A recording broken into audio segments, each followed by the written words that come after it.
Gilmore Interior Design is a full-service interior design studio. Based in Sydney, their multi-award-winning studio is built on creativity, collaboration and exceptional service. To find out more, go to www.gilmoreid.com.au. Well, hi all, it's Ali Abel here, and I'm thrilled to be speaking today with business owner and founder of Gilmore Interior Designs, Jenny Gilmore. Jenny, thank you so much for chatting with me today. My pleasure.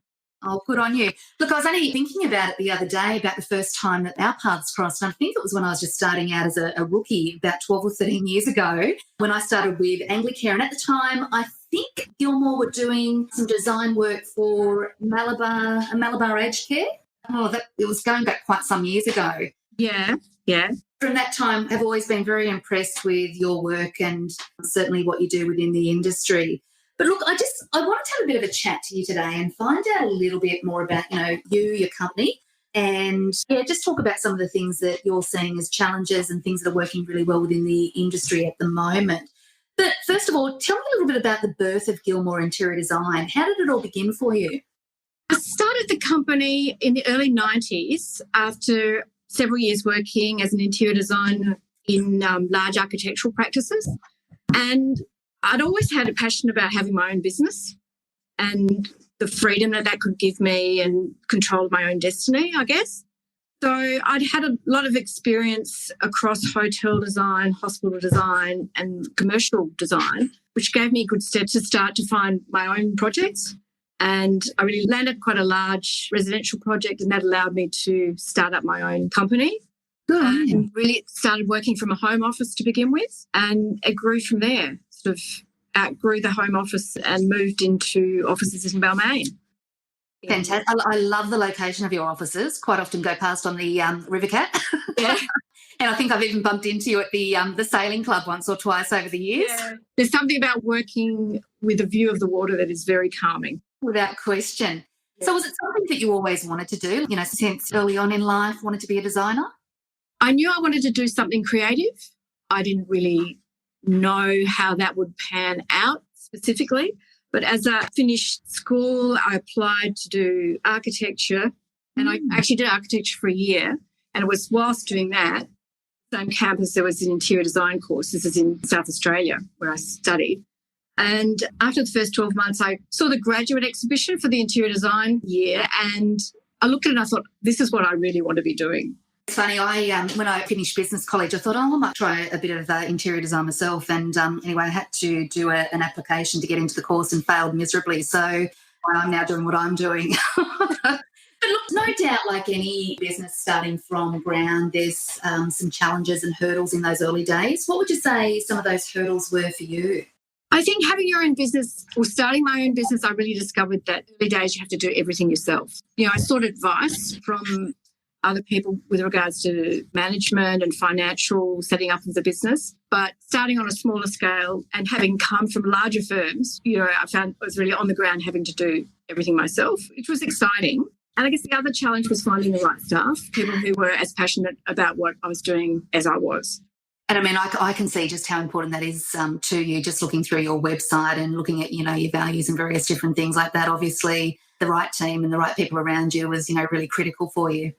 Yeah, it is. And I think for me it's reflected in that the people I have working for me have been with me for a long time.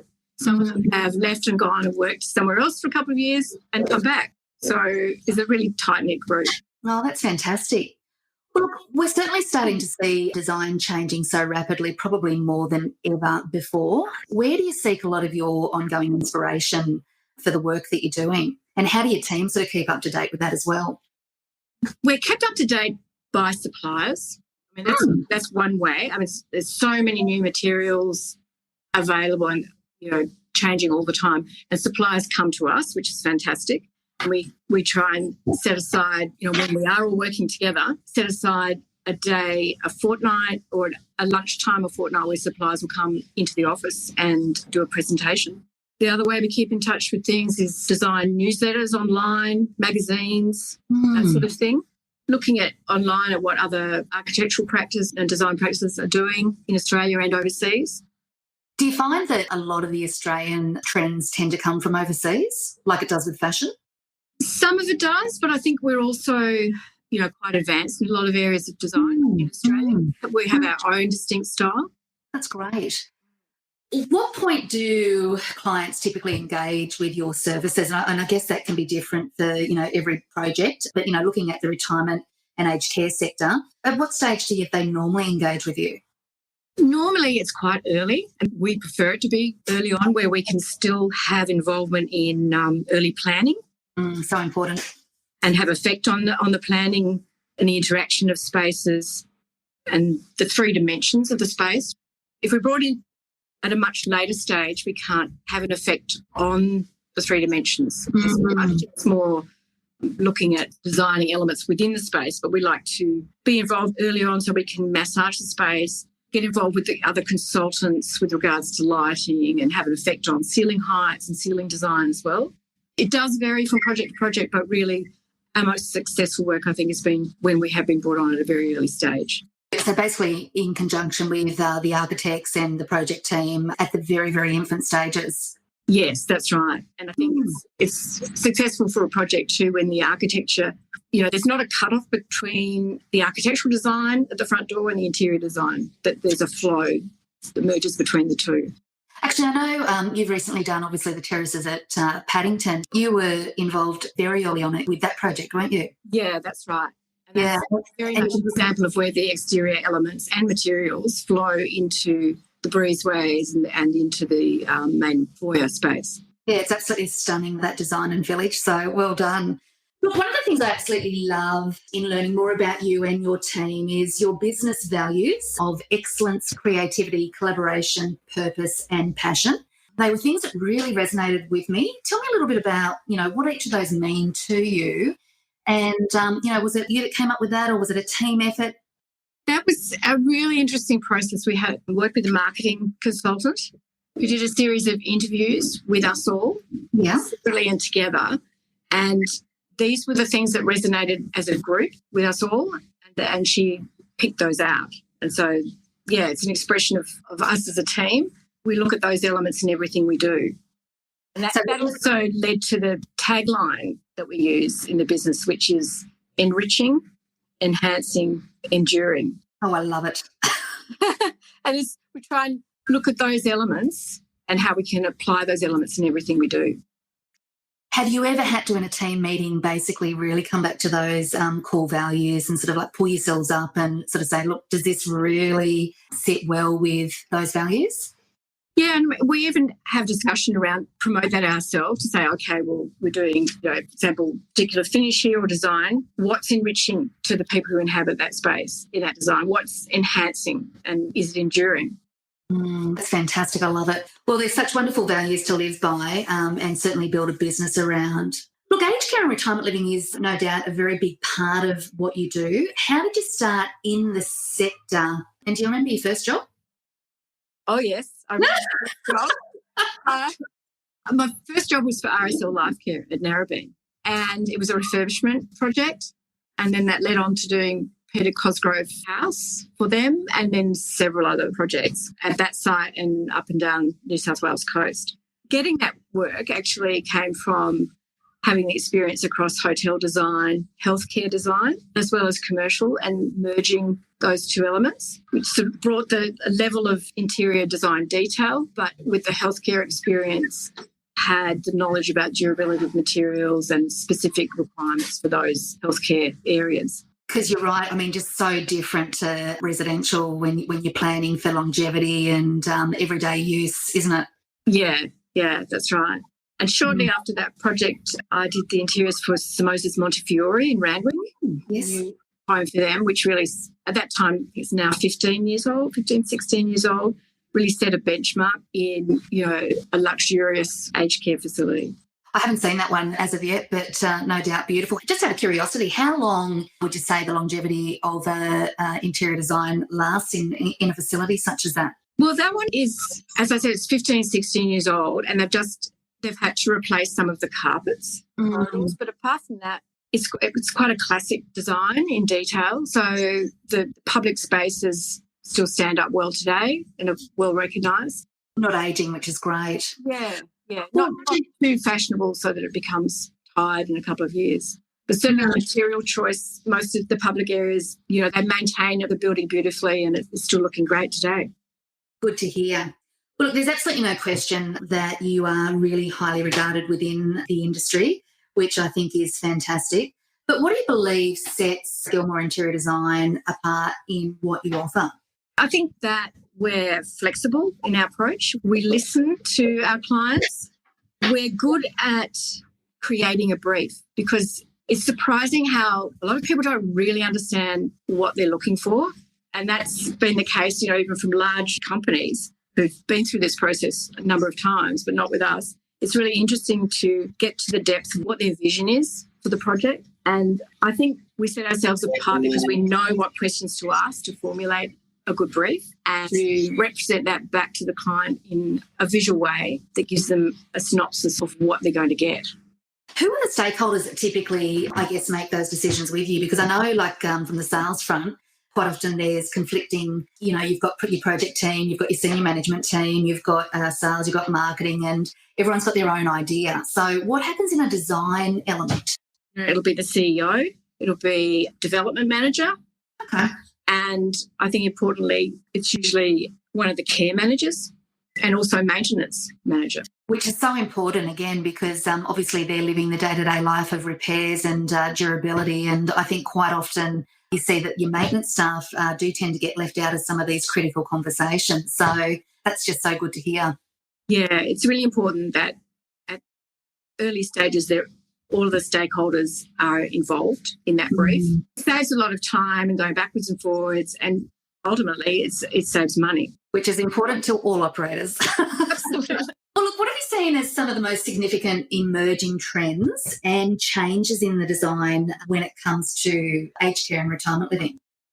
I think one of the biggest changes in retirement living is that we're very close to the point where a retirement living development will not be discernible from any other residential development. Absolutely. You can see that, happening year by year, can't you, where it really is becoming, take apartment living, just looks like any other residential apartment living, but designed for ageing in place. Yeah, absolutely. One of the things that really shocked me, and I know you were at the Leaders Summit back in March this year, was when Chris, in his opening introduction, basically shared with us that in the previous 12 months, over $9 billion had been attributed to the resale of vacant stock in existing villages, which is just mind-boggling. Yet what we're still seeing is that operators are trying to sell old, outdated ILUs that aren't really meeting those demands and expectations of today's client. What are you sort of seeing as the innovation and change in this space, and how are you helping operators, I guess, to maximise the turnover of their older stock? I guess it's about reviewing the offerings in the surrounding areas and looking at what needs to be done to that property to bring it up to comparable properties in the area. We've done a lot of refurbishment work with Presbyterian aged care, and most recently a property for them that they have at Stockton, which has been upgraded and just looks like 100%. The building still had value, but it needed refreshing. The lighting needed to be improved. There were planning changes made in communal areas. So it's about changing the property so that the community were able to have better access into the development, upgrading of finishes and replanning where possible. Coming back to my area of passion, sales, quite often I get surprised at the reluctance of some operators wanting to put in $10,000, $20,000 to refurb an apartment. By doing that, potentially it could get them another, $80,000, $100,000 in the sale price. And I guess it's one of the things that we certainly try to encourage them. Are you doing that sort of in your space as well? Yeah, absolutely. I mean, it's like any sale, any real estate sale. If you present something well, it's going to sell. It's like, I can't think how many times we work on a development and it'll be the apartment which is furnished, which sells. And then you're moving that furniture to another apartment and that sells. Without question.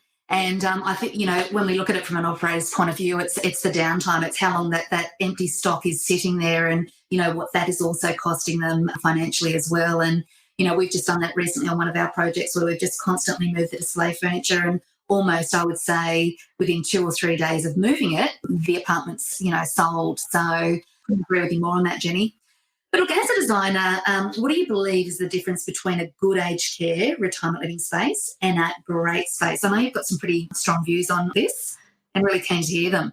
Yeah, I think a great space in aged care or retirement living is one that allows an ease of movement through the facility and movement which is unimpeded for the residents. So it's supporting those people to live their best life in that facility. Access to natural light is really important, and also access to their communities so that they're not isolated. Also flexibility of use of spaces and allow the design allowing that flexibility is really important. You mean like a multi-purpose style room where they can, eat or then get together and play games? A design that allows a room to be upsized or downsized. Access to nature too is really important so that there's ease of movement from inside to outside landscape areas. And look, we've certainly seen that that's really important, particularly people coming out of their homes of 40, 50, sometimes longer years where they've had, the large block and garden and, downsizing into these smaller either apartments these days or villas. I couldn't agree more with you that it's just such a critical part of the design. I think a great design is one that appeals to all five senses. That's very, very true. Look, I was reading the other day about lessons that COVID has reminded you about in business and, again, really resonated with me. Can you just share those with us and tell us what that's meant to you? The first was communication. Because we are isolated from each other at the moment, it's important to keep the communication going, and that might be we have a weekly Zoom meeting, but then there's usually, daily catch-up calls with each other. Just realising that we're all in this together, it's important to refer to each other still on a daily basis to keep everybody's morale up as well, especially now that we're not able to keep the office open. For quite a while we were, but at the moment we are all working from home. So it's more important. The second was to have order and purpose. I like to plan my day in the morning, and I'm a great list maker. That does not surprise me. But I think also when you're isolating, it's good to have that sense of purpose and make a list and tick it off and look at what you've achieved during the day and then set more tasks for the following day. So true, so true. Third? Sharing with everybody. When we share, we gain. And I was really delighted at the beginning of COVID when I received a lot of calls from other developers and builders that we weren't working with currently but had worked with before, just to have a few calls from people just to see how we're getting on. Oh, that's so encouraging and beautiful.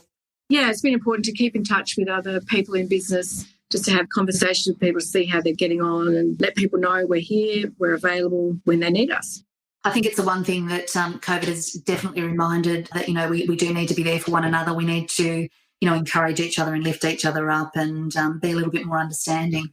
Yeah, absolutely, because we're all going through the same thing. And the other thing is my business is only as good as my team. Together we can achieve so much, and I have so much admiration for the people who work for me. They're a great team. And I'm sure that goes back the other way as well. But, that good old saying is there's no I in team. Couldn't be further from the truth, could it? It takes every member of the team to deliver a great outcome for our clients. Well, Jenny, there's no doubt running a business, particularly at the moment with COVID, can take a toll. Share with me, how do you recharge? I recharge through daily exercise, important. My husband and I go for an hour walk every morning, and I find that really just helps clear your head, sets you off well for the day. And I recharge also by spending time with my pets. I've got 2 dogs. Oh, what are they? What sort of dogs are they? They're Maltese Shih Tzus. They're about to turn 16, so we don't go for walks that are as far anymore.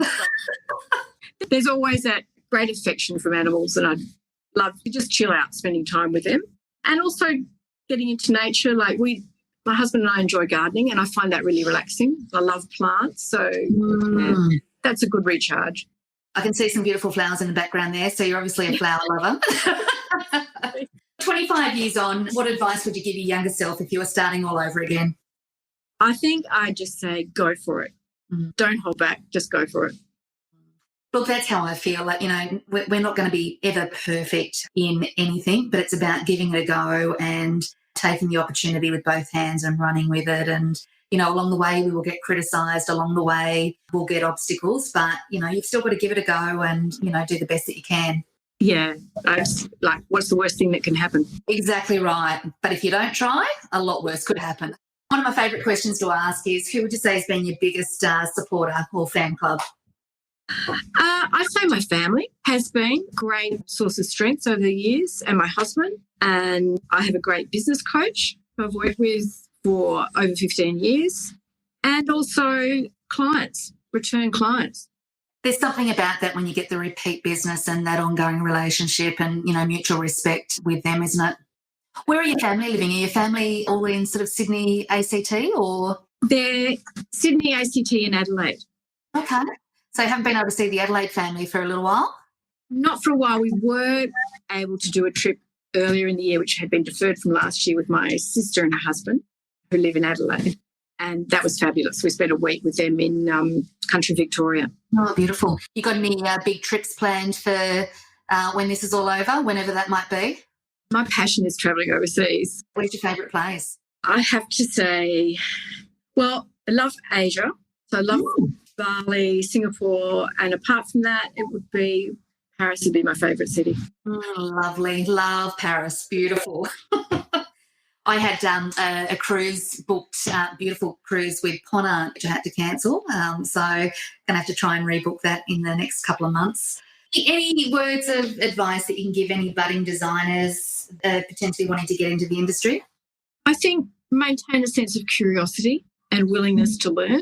Look at what other designers are doing, and I think you need to be adaptable, being a designer, and also resilient. And it's important that your values align with the design company you want to work with. Fantastic information and guidance there, Jenny. Well, look, thank you so much for taking the time to speak with me. I'm sure that everyone listening's been able to take away some great tips and been inspired by your personal journey. If anyone is wanting to reach out to you online, what's the best way for them to do that? Probably email is best for me, which is jenny@gilmoreid.com.au. Fantastic. And I think you're on LinkedIn, so they can possibly reach out on LinkedIn as well? Yeah, absolutely.